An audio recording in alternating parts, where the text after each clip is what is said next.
Hey everybody, Brian here from quantlabs.net. Today I'm going to show you probably a very important Python script I just wrote.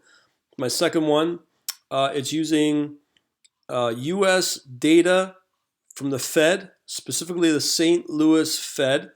All the different types of US government data that you can use, which is always, I repeat, forward looking. We don't look back at certain stuff. This is sentiment that we can use for momentum on an economy to give us clarity on how we feel about the U.S. market and the economy in general. So let me show you where we need to go. So if you look up Fred PMI, let's say, which is the ISM manufacturing PMI composite index. So essentially, I've got, I don't know, I'll show you how many sources I have, but this is what we're going to be looking at. Is we have here, just as one example of one indicator that we can use, all the way back to 1950 to current.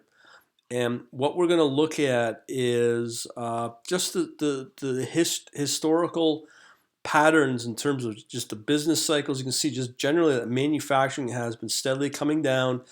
Obviously, you're going to include all the different business cycles and economic cycles throughout time since, again, 1950. But when you break it down by coming here under view data, you get all the data, which is separated by, I believe, a tab.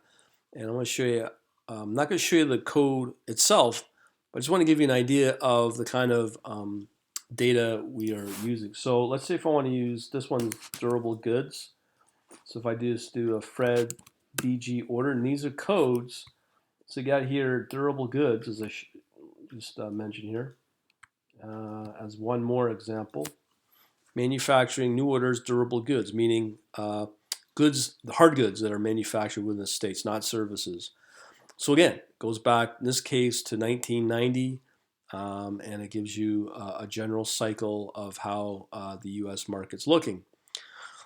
So knowing all that, that's all cool. Now if I come into my pie chart here and to take a look at this script, this is it. And what we're essentially doing is we're downloading the URL that comes in here. It's pretty consistent with each code .txt. The same script will basically is very similar to the Eurostats. It's slightly different, where it will read in this text file that I've got here called Fred TXT and essentially cycle through that or iterate through it, and then go download from the Fred site, which is basically here for DG order or whatever the code is, industrial, whatever I'm looking at. And then from there, what it will do is it will suck in all the data, and from there it will basically do a plot, which I'll show you a bunch. And then not only that, but what I've also decided to do was to, as I said, to generate a chart, a PNG chart, or in a PNG format, and from there be able to generate a CSV file. So the CSV is important. I'll give you an example of that. In this case, because it's a CSV, it will automatically load into Excel with a recent version of Excel. Excel is fairly smart to do that. At least something Microsoft can do something right. And here we get the date. We've got the data, the numbers I just showed you. And here I'm tracking the percentage between each move, because here it's really important to be able to judge month by month, or quarter by quarter, or however the frequency of this data is, to see the movements percent-wise on the difference between each time frequency. So let me just show you another example here. So I have that as a standard. Let's go do this IP man. I'll show you another chart in a minute. So here, this is monthly, and you can see that the percentage of between each, the movements between each month, and that's kind of important to see basically the momentum of that business activity or whatever the economic activity is. So that's kind of important. Now, again, I'm only presenting the chart and the raw data, but of course, somewhere in there, I could easily put other logic to look for certain metrics to say, oh, if it's hitting 10% movement over 3 months, we have something, and blah, blah, blah, do something else. So it's very powerful for this sort of data. So let me just show you as it runs.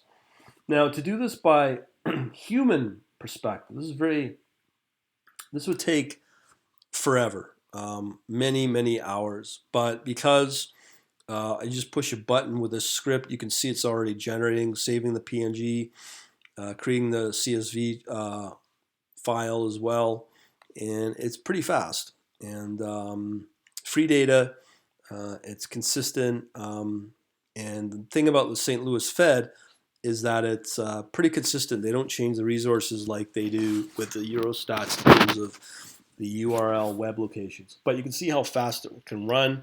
I can zip it up and whatever else I want to do with it. But let's take a look at the data. You can see how fast it runs. Okay, so let's start from, I guess, the top. So here we're looking at continued claims, insured unemployment. Obviously, the unemployment has come down for the last few years. Now, I find that these historical, these patterns are very important to keep. Just again, to show you the business cycles of the sort of extreme spikes that have happened since, let's say, in the 60s, here back in '08, and the implications that it had at that period of time. So let's load up another one. So these are, again, durable orders. Again, you can see the '08 drop of manufacturing. It's come back. It has spiked. Now, I don't know if this is an error, these kind of spikes, but whatever. And then, of course, it's continuing along. Let's look at the GDP. Very important here. You can see the GDP has been steadily going up. Also, industrial production. It's still kind of going up. You can see it dropped off, but strange enough, people go on about manufacturing's dying, but there it is. It's living proof that it's live and well. Maybe the more quantities or whatnot, I don't know. What's this one here? Industrial production business equipment. So you can get into specific sectors of what's being manufactured. Of course, this is business equipment. These are consumer goods. Again, you can see the drop in '08. But when you have these kind of scripts and this kind of visual representation, it's really important to be able to use this as edge, as your trading edge, because now you're going to get a better picture of the economy in the States. So we got manufacturing here again. It's been steadily going up.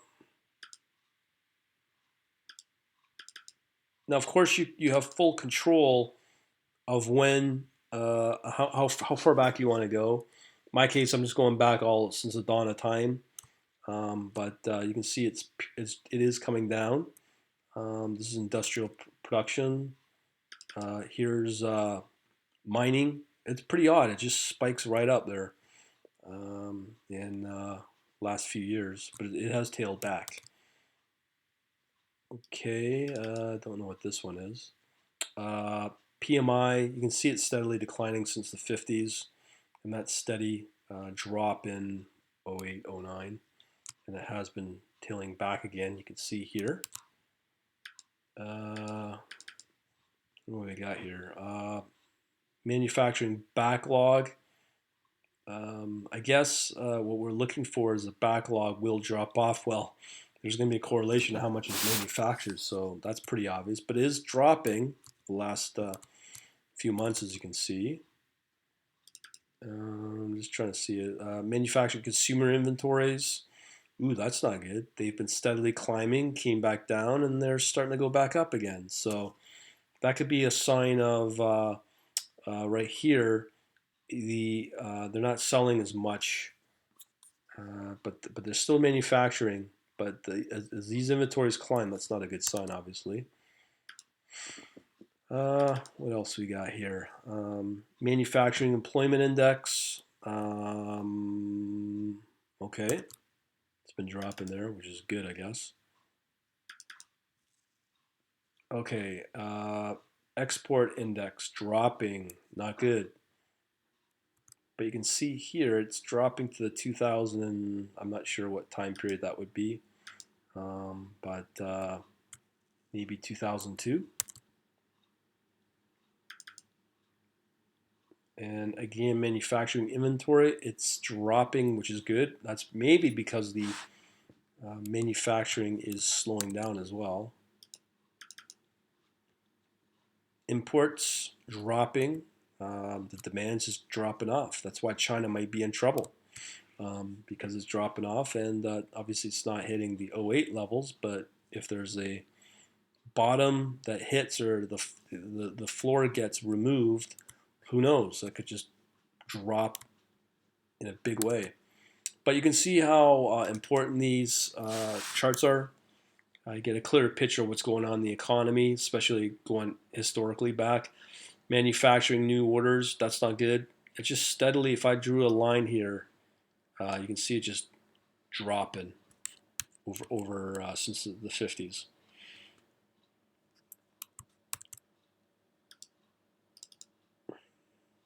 I love going through these. Manufacturing pricing, again, pricing of manufacturing is coming down. Let's see what else we got here. Again, this is a big one. Delivery, supplier delivery, just tightening up. Who knows? Will there be an economy left when you see these kind of charts? The boom that you could see here in the 70s, and then just like this massive drop in the 70s with that oil embargo. Just incredible. Okay, new orders. They're still kind of steady. That's a good sign. But again, excluding aircraft. Aircraft's one of the bigger industries in the States. Private payroll employment, it is going up. This is an important one. These are building permits. '08, just a drop. But you can see it's starting to spike up. If I'm, is that a spike there? Let me see if I can. I don't think I can zoom in on that. Oh yeah, you can. There you go.